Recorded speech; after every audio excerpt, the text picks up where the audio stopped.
welcome to Optometry Online. How was your experience at MK5?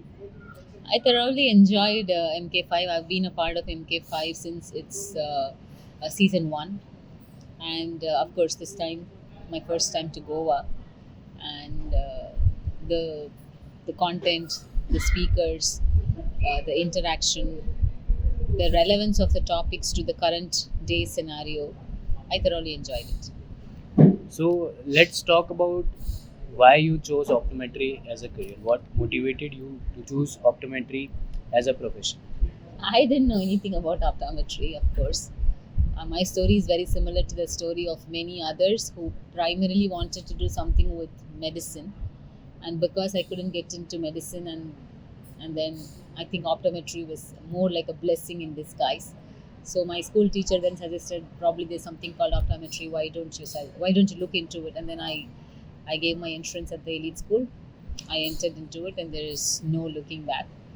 And I always think, what would I have done if probably I had chosen medicine?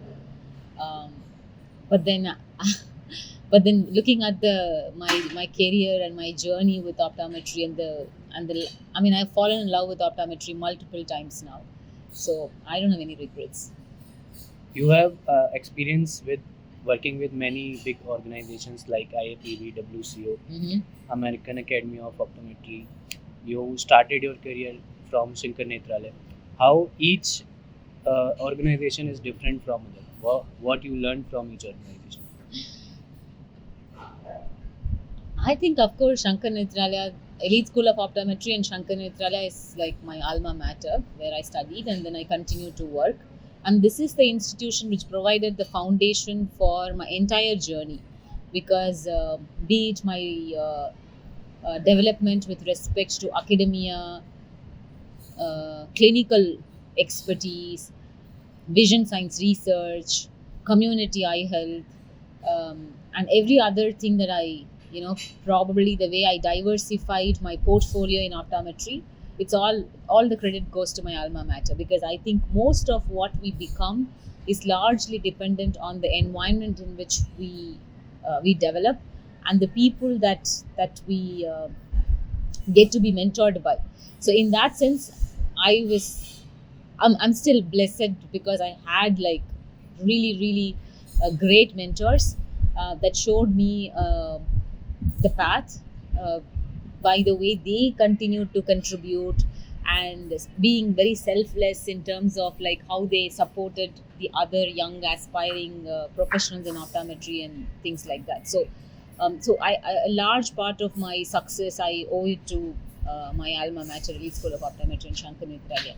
The other associations I have with the World Council of Optometry, the International Agency, or the American Academy, it was all part of my aspiration towards taking optometry beyond the country. So I was primarily involved with a lot of advocacy activities in the region in southern India because I served as the president for the Optometric Association of Tamil Nanbargar for 3 years. And so during that time, I got to involve myself in a lot of advocacy towards like the current NCAHP Act and the legislation and recognition for the profession in the state.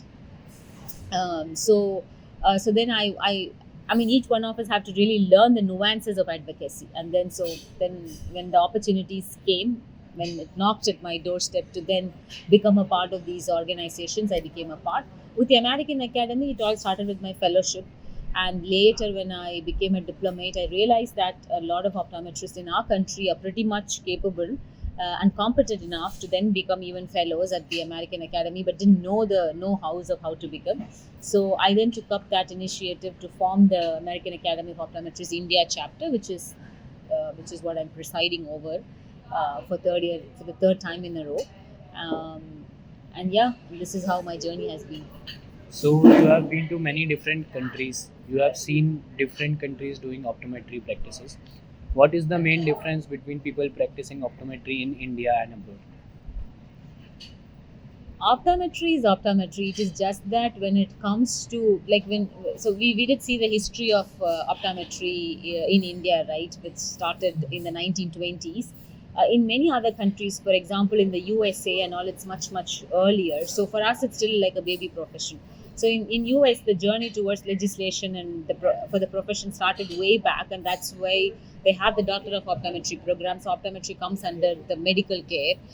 So where then optometrists are not just independent healthcare professionals, but also has therapeutic rights.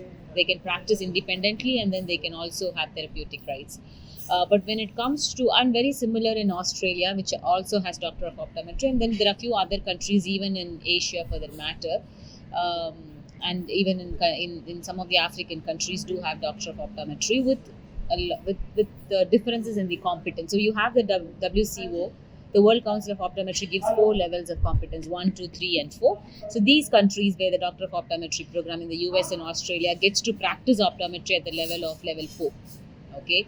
In India, of course, there's so much that's happening, and we are almost headed towards that stage. But even while all of this is happening, anybody with the 4 years of a bachelor's degree in optometry, I think what we can do is limitless, and what we're currently doing is much much smaller compared to what we can actually do.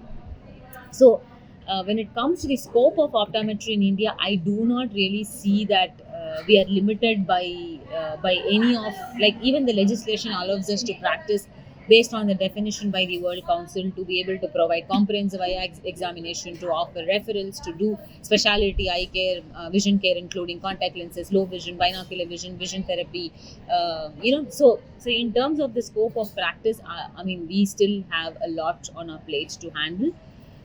So now that I'm in the Middle East, and then I've looked at the scope of optometry practice in the UAE and the GCC, I would still say that what we get to do in India is definitely much, much more larger, much more diversified, and much, much more higher in scope. So, yeah.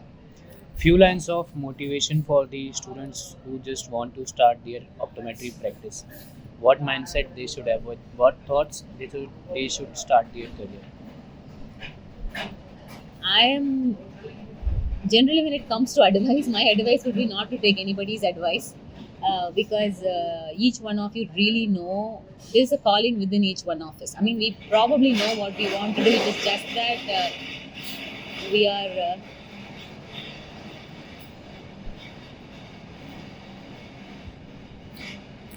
It is just that we are clouded a lot by what we get to see around us. Okay, so we just say things like, I want to become like this person or that person or that person. All I would like to ask is, like, what are your strengths, what are you really good at doing? And if you spend time in amplifying your own strengths rather than looking at somebody else and wanting to become like somebody else, if you put your uniqueness and your strengths to use, what is it that you're most likely to do? Would you choose clinical practice? Would you choose academia? Would you choose community? Would you choose a retail practice? Would you choose vision science research? Or would you do public health? Or what would you actually do? Or would you become an entrepreneur? Or would you like to be a part of a startup company? Or would you like to, develop your own tools and techniques and technology and products? So what would you actually like to do?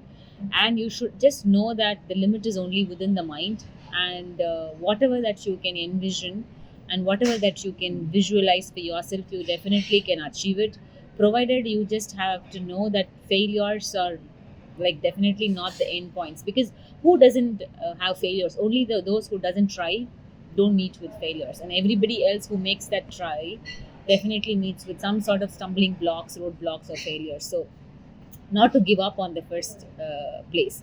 So first thing is, really understand what you are really good at, and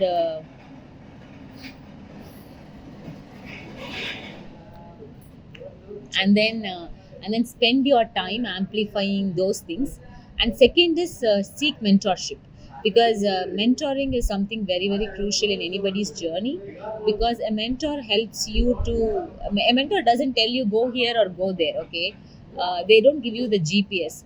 They just ask you relevant questions to understand what your goals are, and then to do your own SWOT analysis to understand your strengths, weaknesses, opportunities, and threats, whichever path you want to take.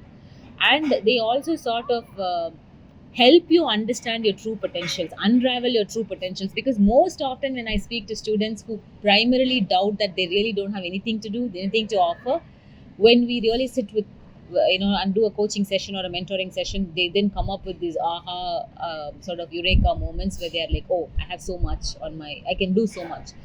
And even if it is something which is as revolutionary as, I may not want to practice optometry, I want to go out of optometry, I would say do it.